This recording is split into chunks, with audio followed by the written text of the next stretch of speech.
Hey guys, it's Miss P here.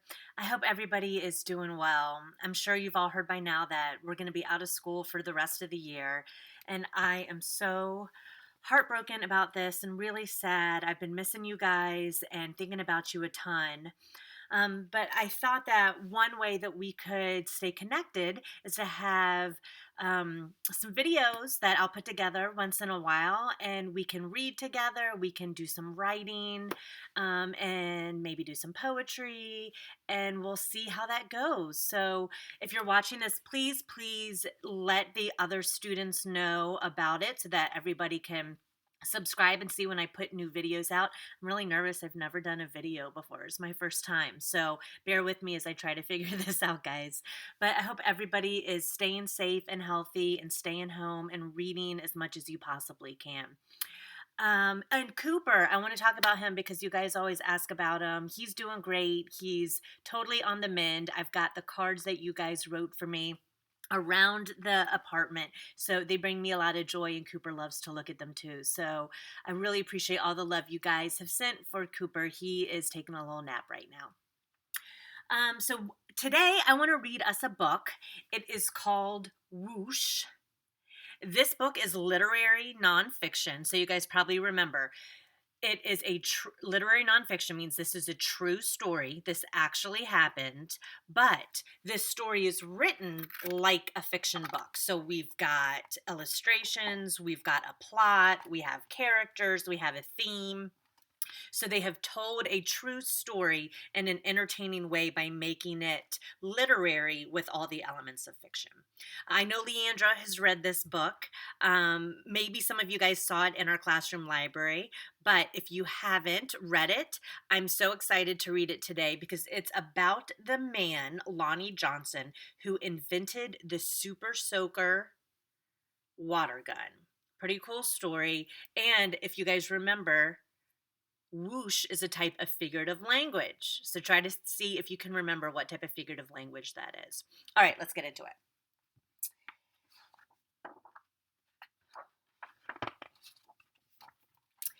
Every day brought a challenge for young Lonnie Johnson. The challenge of finding space for his stuff. 6 Johnson kids were squeezed into their parents' small house in Mobile, Alabama. Look up a map and see if you can find Alabama. Lonnie would have loved a workshop of his own, but there just wasn't room. There was nowhere to keep his rocket kits.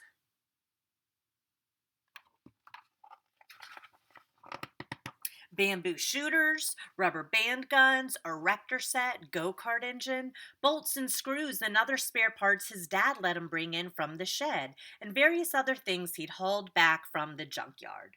Lonnie loved building and creating. Ideas for inventions just kept on flowing.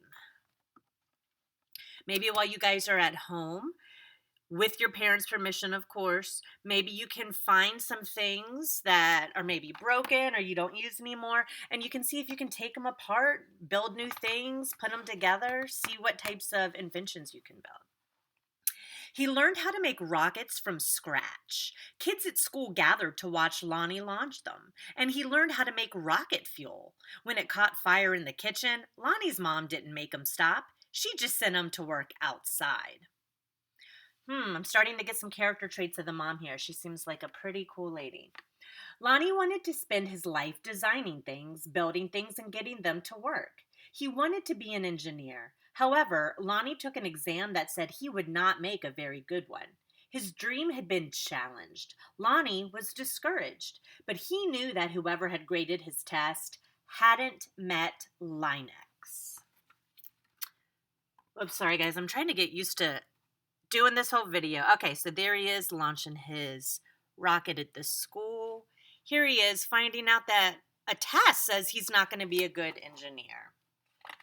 But the person grading it hasn't met Linux. Let's meet him. Inspired by a TV show, Lonnie had built his own robot. He made it out of scrap metal and named it Linux. Compressed air cylinders and valves allowed Linux's body to turn and its arms to move. The switches came from an old broken jukebox. Lonnie used a tape recorder to program Linux, and as a bonus, the reels looked like eyes. Lonnie wanted to enter his creation in a science fair, but he couldn't get the transmitter to work. Without it, Lonnie couldn't send commands to Linux. Science fairs came and went. Lonnie missed one and then another until he got an idea. Now, Lonnie may or may not have asked before he borrowed his little sister's walkie-talkie, but it fixed the transmission issue. His school's team took freshly finished Linux to a 1968 science fair at the University of Alabama, where only 5 years earlier, African American students hadn't even been allowed. So we've talked about segregation, the lack of civil rights, and Lonnie is now showing his science fair project at a school that just 5 years earlier, African Americans hadn't even been allowed to be there. Pretty brave, huh? Having to compete in a place that still wasn't very welcoming, now that was a challenge with a capital C. Against other schools from all over the state, Lonnie's team won first place. Soon Lonnie left home to go to college at Tuskegee Institute, where he stood out as a self-confident, insightful, creative thinker. He stood out as a student who asked the right questions, precisely defined problems, and formulated solutions. And he stood out as the guy who built his own booming sound system out of cast-off electronics. It even had lights that flashed in sync with the beat. Lonnie sometimes studied right in the middle of his own parties. The extra studying paid off. He became an engineer after graduation, and that took him beyond Alabama. Way beyond. Here he is studying, right in the middle of a dance party. Pretty impressive. When NASA was sending an orbiter and probe called Galileo to Jupiter, the space agency needed to ensure a constant supply of power to the orbiter's computer memory. The engineer who had to figure out how to do it was Lonnie, so he worked for NASA. You see? His challenge was to come up with a lightweight backup system able to keep essential functions going in case the main power was lost. It wasn't easy. It wasn't obvious, but Lonnie found a solution. Some at NASA's Jet Propulsion Laboratory doubted his idea would work. Lonnie convinced them it would. He was right. As it photographed Jupiter and its moons, Galileo was supported by the power package that Lonnie designed. Much of what we know about Jupiter could have been at risk in a power failure if not for Lonnie. Wow, he has a pretty big role in our history and what we know about Jupiter. Ideas for other problems to solve just kept on flowing. They flowed whether Lonnie was working with hundreds of people at NASA or up late tinkering with his own inventions and finally his own workshop. Here he is in his workshop. Lonnie knew the world's millions of refrigerators and air conditioners needed a new cooling system, one that didn't use R12, a chemical that was bad for the environment. He had an idea for using water and air pressure instead. To test his idea, he made a pump and nozzle, connected them to the bathroom faucet, turned on the faucet, turned on the pump, and then, all right, make a prediction. What's going to happen? Whoosh!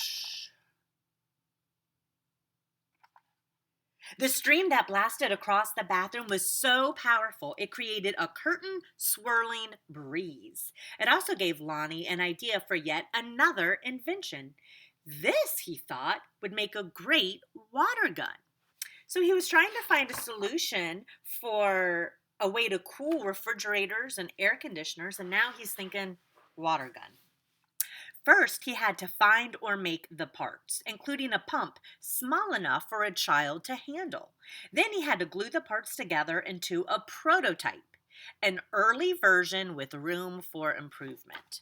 Okay, so they gave us the definition right here of prototype. A prototype is an early version of something, of an invention, with room for improvement. I'd kind of say like the space shuttle you guys were trying, or the rocket you guys were building with Mr. Potter, and you had the egg cartons and you were trying to build it and it didn't go great. So you needed to improve upon it. The first time you did it was sort of like a prototype. It's like your first draft of an invention. Finally, Lonnie tested his strange looking squirt gun at a picnic. Does it really work? A man asked. Sure, Lonnie said. Want to see? Lonnie worked the pump, which squeezed air into a chamber. When he pulled the trigger, the air escaped, forcing water out with a whoosh. Sorry, guys, I'm still getting used to this camera. For a water battle to be a fair fight, there couldn't be just one of Lonnie's water guns. He needed help making more. So he went to toy company after toy company after toy company. And we can see everybody saying no, no, no, no. The word no flowed again and again. Notice that they keep saying flowed throughout the book. It's about water guns, flowing. The author's real smart here. But finally, one company said yes. It planned to make his water gun. Lonnie also had other projects, a water-propelled toy airplane, 2 kinds of engines, and his cooling system. He found investors to provide the money for turning his ideas into products people could buy. He made a leap of faith, quit his day job, and devoted himself to full-time inventing. But soon, each plan fell apart, even the one for the water gun. These things sometimes happen, but when they happen one after another to the same person, well, that's some pretty bad luck. Lonnie didn't have a job. He didn't have the money he'd been counting on. He and his family had to move out of their home and into a little apartment. He was angry and scared.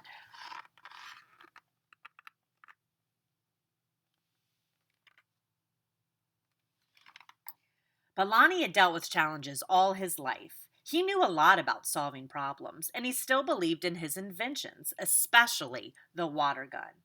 Lonnie went looking for another toy company. In 1989, he found a toy maker who was interested in seeing the water gun if Lonnie ever happened to be in Philadelphia. But don't make a special trip, the guy said. Lonnie made a special trip. Here he is flying. In his wife's suitcase, he carried a new prototype. He unpacked it, filled the tank with water, pumped the gun until the air pressure was good and high, and whoosh! Wow!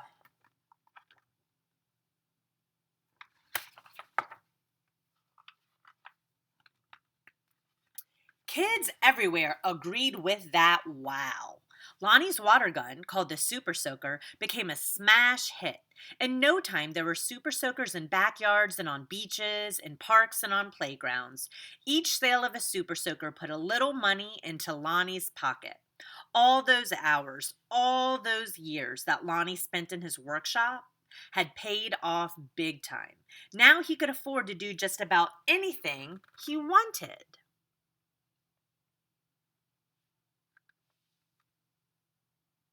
So what did Lonnie do? He got a bigger workshop, which is where you'll find him today, because facing challenges, solving problems, and building things are what Lonnie Johnson loves to do, and his ideas just keep on flowing. The end. Okay, so that's Lonnie Johnson. While you guys are home, you might want to research him. He has other inventions. There's some cool interviews you can find with him online. You can see what he looks like now. Today, he's still alive. So see if you can research Lonnie Johnson. Tell me in the comments, what do you guys think? Do you like the book? What are your thoughts? And while you're home, maybe you can write down a little response to the book and how you feel about it. And take a little time to think about the theme. There's more than one theme of this book. One theme has to do with perseverance. Perseverance. We talked about it a little bit during this school year. Think about Emmanuel, who rode his bike with one leg. He had perseverance. Means you don't give up even when faced with challenges and obstacles. So Lonnie definitely had perseverance. So maybe also write in the comments what other themes you think the book had and what life lesson we can learn from it. I hope you guys liked Whoosh. Tell me what else you guys want to do or read. I think we might write some cool poems next time. They're not just regular looking poems, they're a special type of poem. But tell me what else you guys want to see. And I hope you guys are staying safe and healthy. I love you all. I miss you. And I will let you know when there's another video posted. I'll email families, but also subscribe so that you can see when the next one's up. All right. Bye, guys. Be safe. Read a book.